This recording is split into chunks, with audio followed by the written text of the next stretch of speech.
How's everybody doing? I want these ones on. Flip it, like reversed exactly. What? It's good? Okay, never mind. Leave it how it is. I was told this is fine. How far left and right can I go?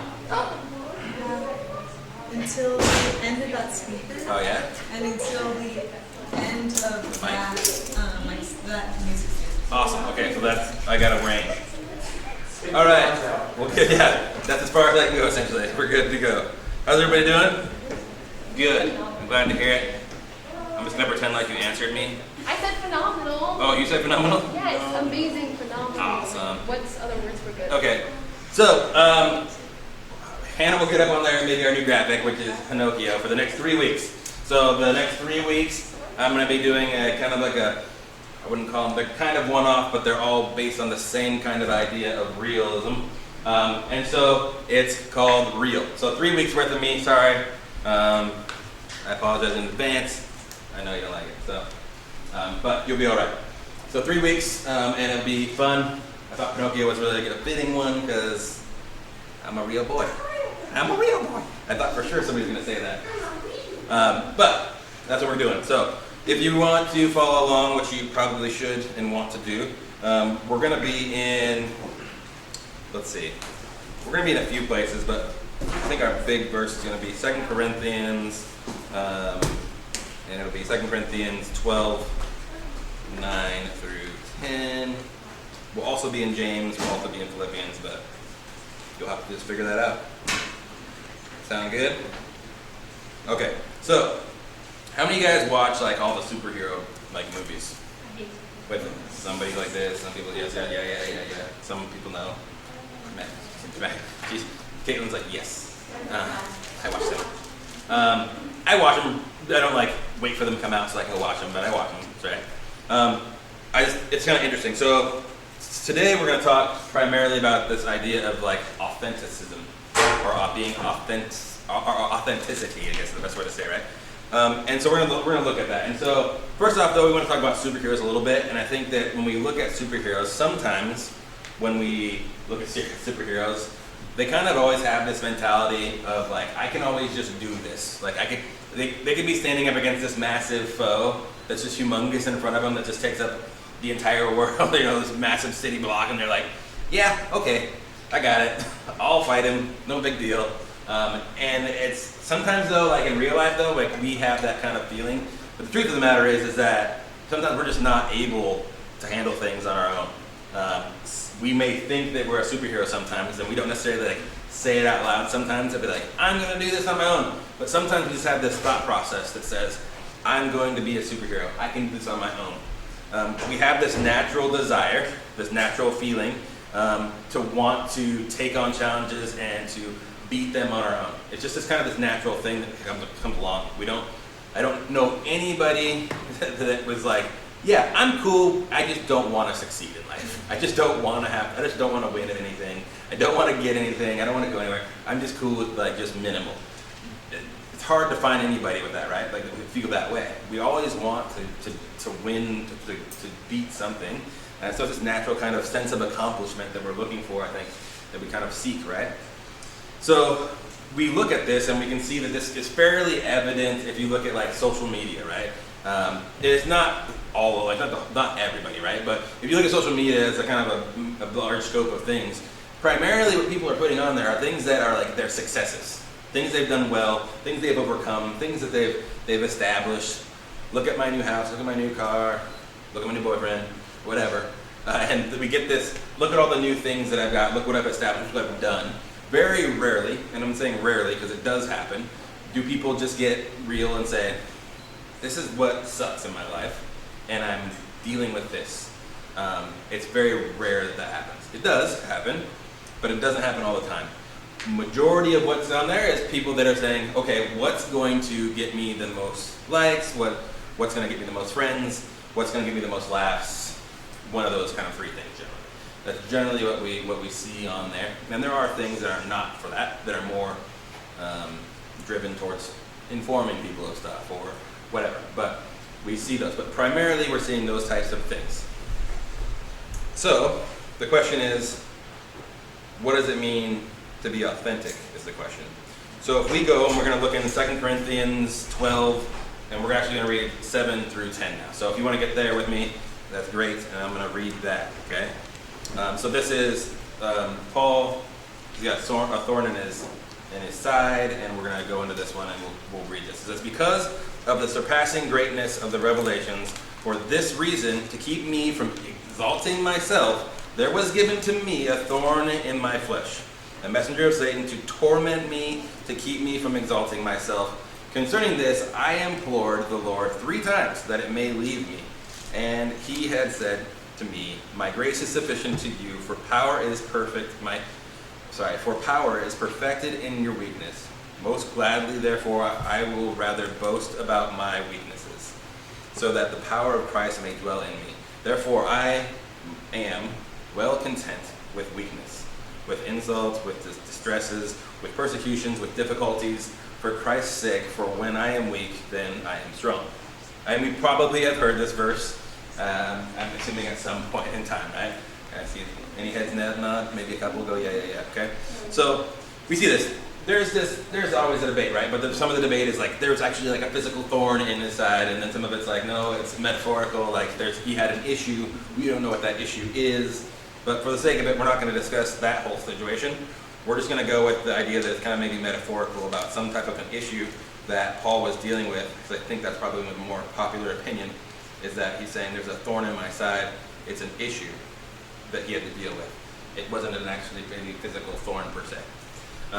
But what I want to focus on is not that whole side of the thing. But what I want to focus on is how did Paul deal with it is the question, right? That's kind of the more important thing, I think, than what this thorn is. But the more important way is saying, how did he deal with it? So if you go to part 3, it's not part 3. Why did I say that? Nothing in my notes says part 3. Nothing. Not a single thing. So why I said part 3, I don't know. What we're going to say here is we're going to go to verse 7. That was what I was supposed to say, not part 3. And it starts by explaining why he has the thorn. Okay? So can somebody read verse 7 to me? Go ahead. And not only by his coming, but also by the comfort in which he was comforted in you, as he reported to us your longing, your mourning, your zeal from me, so that I rejoiced even more. What? Maybe you're in first. I Second think. Corinthians. You might be in first. 12. 12 verse 7. 12 verse 7. Sorry, you there? It was still a nice. It was a great verse. It was a beautiful verse. It was, of course it was. Yes. Are we there now? Or Hold close? on, 7? Yeah, 7. Okay. Verse This 12. is the right Verse 7. Chapter 12. Okay. Because of the surpassing greatness of the revelations, for this reason, to keep me from exalting myself, there was given me a thorn in my flesh, a messenger of Satan to torment me, to keep me from exalting myself. Okay. So perfect. That's all the explanation point. That's all I needed from that was verse 7. So the first thing Paul starts out by doing is saying, here's why. This is why I have this thorn. I have been, maybe it's self-absorbed or whatever you want to call it, but he's saying to keep me from exalting myself, to keep me from putting myself first or putting myself ahead of other things. This is why this thorn's here. And if you've ever, so how many of you guys have known, how do you guys know what, like, Alcohol Anonymous, like Alcoholics Anonymous, AA? Okay. Like, does anybody know what the very first step is in Alcoholics Anonymous? Yeah. The very first step is admitting, right? It's the very first step is admitting. If you have I actually looked it up. So it says this. We admitted we are powerless over alcohol, that our lives had become unmanageable. So this is the very first thing. And so Paul kind of does the same thing, essentially, but he was like pre-AA. He says, hey, look, I had a problem. I know I had a problem. He admits that he has a problem. He says, I have this issue, and this is why this thorn's here. This is why I have this struggle. So that's the first thing. Sometimes our pride, our conceit keeps us from being authentic. It keeps us from being realistic. God wants us to be realistic with him about where our weaknesses are. He already knows them anyway. He already knows where our weaknesses are. But he wants us to be real about it and not pretend like they don't exist. I don't know what I'm doing right now. I'm trying to just scroll with my finger and it's not gonna work. He wants us to recognize our weakness because the deal is this: if we are full of pride, then if we are full of pride and we don't want to recognize that we're weak, then we believe that we are strong or able to overcome things on our own. We believe that we have enough power, enough energy, or whatever it might be, to do it on our own sake. And that's where the pride comes in. But we look at verse 8, and we see that Paul is pleading with God to remove this hindrance from his life. But what does God do? He doesn't. He says in verse 8 that he asked him 3 times to remove it, and yet it doesn't go away. So it seems to me that it looks like God may be trying to kind of show Paul something here. Paul's asked God, he said, look, I've asked you to take this away from me 3 times, and yet it's still not gone. So it seems like there's something that needs to be learned, a lesson that there is to be taught. And so I think it's an issue about Paul's suffering and then also about his weakness. Sometimes it takes us to realize that how weak exactly and helpless we are in order to really understand how much we really need God and how much we can't do on ourselves. Sometimes we need to understand that. Sometimes we need to be in a weak position to know what you need. Sometimes you have to be vulnerable to know that you need support. It's football season, right? So if you watch football, congratulations. If not, then oh well, no matter, not everybody is. But there's something in football I wanted to discuss because it kind of, to me, makes sense. And I know it doesn't make sense to maybe most of you, but I'll try my best to try to explain it, okay? So in football, there's a position, and there's a position called, JJ's going to answer every one of these questions. So the position in this on the team is called a left tackle, okay? Anybody know what a left tackle is? Yes. One person knows. All right, Audrey knows. So they're the left tackle. For all intents and purposes, this position is a little bit like God, and we're a little bit like a quarterback. So let's see. When a quarterback goes to throw a ball, something happens. Okay? So I'm going to give you an example. If this is a person, and this is a person, this is a person, this is a person, this is my offensive line in football. This is where the left tackle stands. Okay? On the left side. Okay? Now, if I'm the quarterback and I'm right-handed, because most of them are, right? And I want to throw the ball, what's going to happen is I'm going to turn my body this way so I can throw the ball this way. This is an awkward motion for me because I'm left-handed. But he's going to turn this way and he's going to do this way. So there's something that happens in this instance. Anybody know what's created? Does anybody know what happens? Pocket. What's this? No, not a pocket. What's this behind me? The blind spot. It's called the blind side, right? So the tackle's job, a tackle's job is to protect the quarterback from his blind side. The deal is this. I was going to show you a video on YouTube of blindside hits because they're disgusting. But basically what happens is the quarterback's got his back turned, so if a player is running full speed at him, he has no idea what's coming. There's nothing coming, and it's just full bore into him. But she's in the pocket. He's in the pocket, so he still gets hit. Doesn't matter. There's no Roosevelt pockets. So he's gonna get creamed by this guy coming from the left side. So the left tackle's job is to protect it. So if you're a good quarterback, you love your left tackle. You wanna know why? Because you need to trust him. You need to rely on him. You need to believe that he's going to be there when you need him to be there. And if the left tackle isn't there, you're going to get both of us. If the left tackle is just like, I'm not going to help you out. If the left tackle is like, you know what, you didn't treat me right. I'm not exactly understanding the analogy. You're not understanding the I analogy. don't understand. Hannah, can you do me a favor?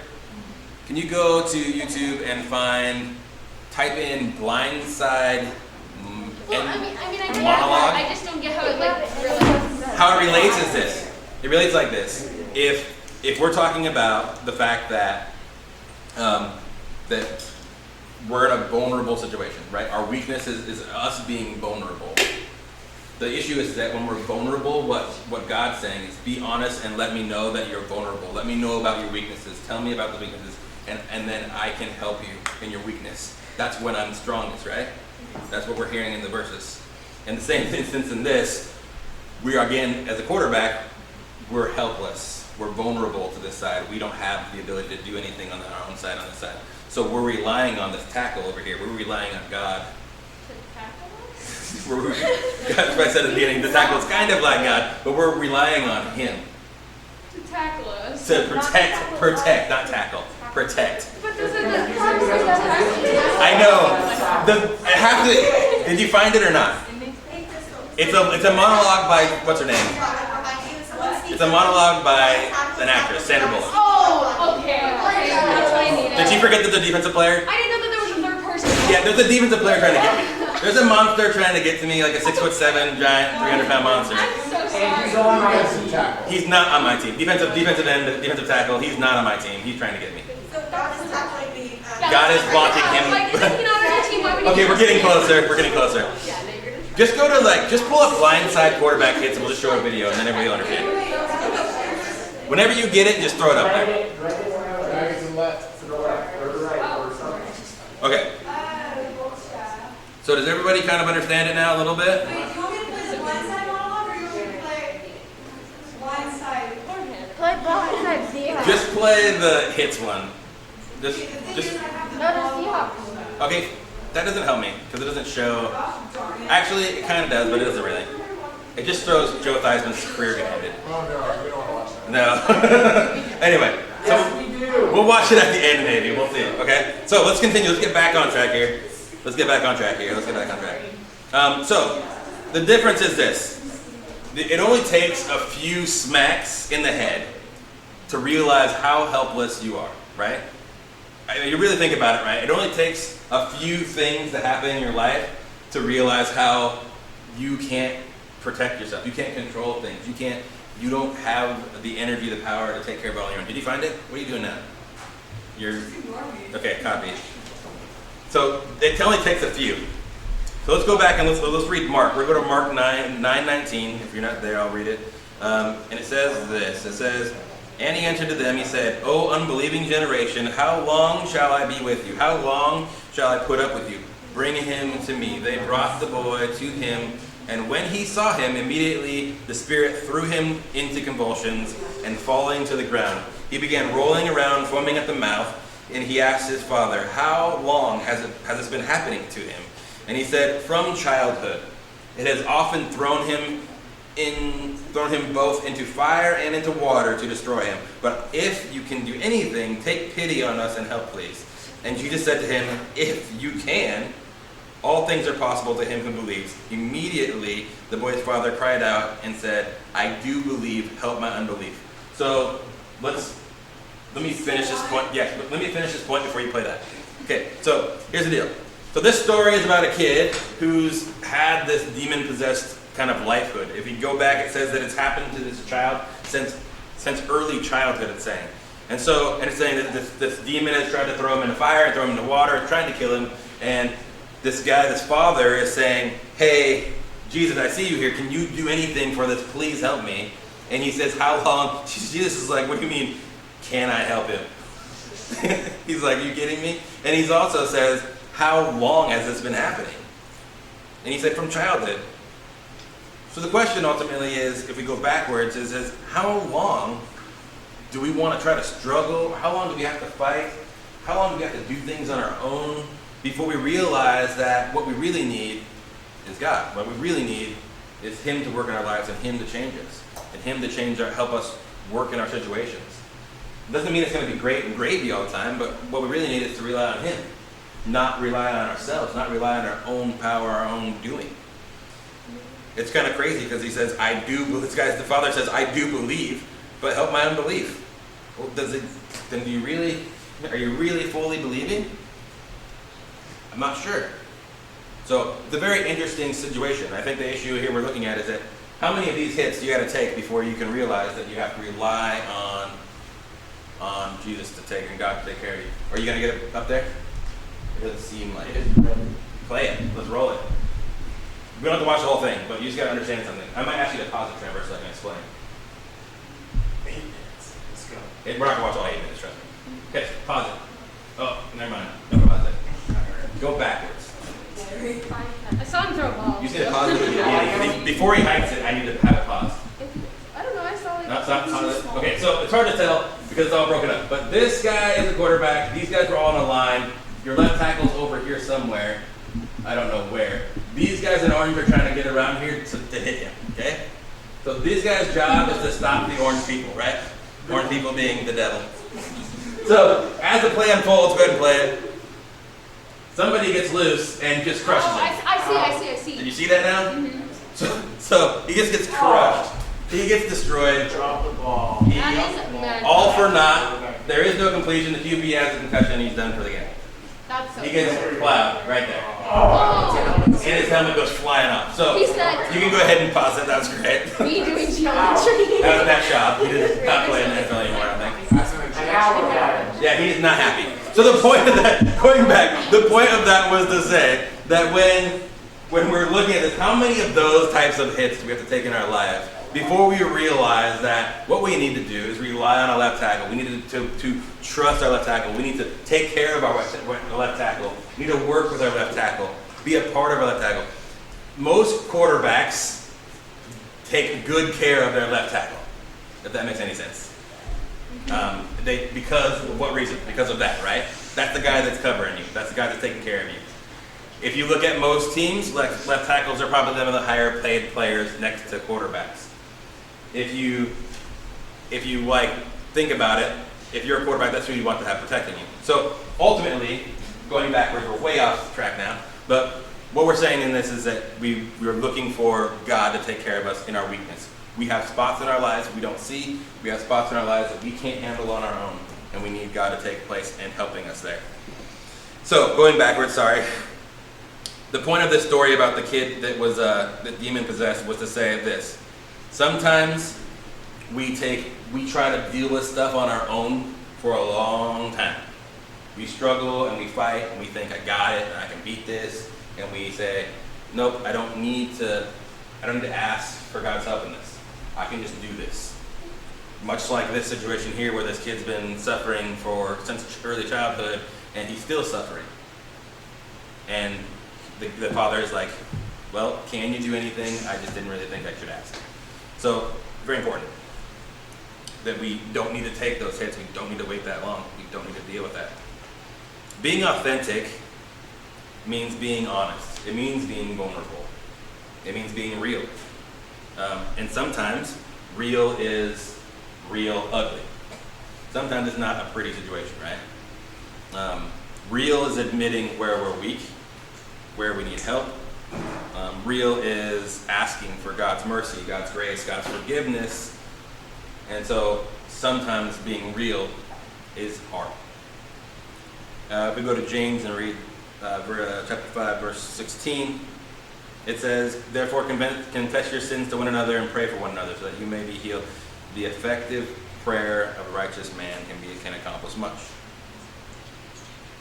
So we can see here that we should be confessing our sins to one another. We should be praying. We should be doing these things because prayer helps us. Our communication with God helps us. So let's pause and go backwards. Who is Paul? Paul was an evangelist, a man with a heart for God who suffered multiple times. He was very aware of his weaknesses. He was very aware of where he fell short. I mean, we can read in 2 Corinthians, he just confessed to the world in 2 Corinthians that he was struggling and that he had issues, that he wasn't perfect. So he wasn't afraid to show his weaknesses. Imagine that your weakness is on display for the whole world to see. Because this is what Paul has put out there for us. If we're worried about looking foolish, if we're worried about looking weak, consider this, that Paul, an amazing man, has put it all out there. Consider this, that Jesus himself was extremely humbled. That he put himself to the point of death for his humbleness, to express the weakness that is humanity, that is human life, right? He had that much to put out there, and he showed it to all of us. Let's read Philippians 2:5. And it says this, have this attitude in yourselves, which was also in Christ Jesus, who, although he existed in the form of God, did not regard equality with God to be a thing grasped, but emptied himself, taking the form of a bondservant, and being made in the likeness of men. Being found in appearance as a man, he humbled himself by becoming obedient to the point of death, even death on a cross. For this reason also God highly exalted him and bestowed on him the name which is above all every name, so that at the name of Jesus every knee will bow, of those who are in heaven and on earth, under the earth, and that every tongue will confess that Jesus Christ is Lord, to glorify to the glory of God the Father. So we see here that through this, Jesus being extremely humbled and obedient to his weaknesses and being humble, God expressed the most highly exalted praise on him. He said, God says, for verse 9, it says, for this reason also God highly exalted him. This verse asks us to take the same attitude for ourselves. It asks us to be humble, to make ourselves less for the glory of God and his mission. God takes joy in our obedience. So, how do we sum up this lesson? How do we sum up this idea? Is the question. I guess the way I'd sum it up is this: being authentic about who we are isn't easy. It's not the most glamorous. It's not the funnest. It's not the coolest thing to do. But in order to really understand what God is doing in our lives, we have to admit first that we can't do it on our own. And we have to release our pride and our control, which in turn makes us vulnerable. And that's exactly what we are, and that's exactly why we need God. Make sense? All right. With that, I'll pray. Then we'll have the worship team come up, and then we'll sing.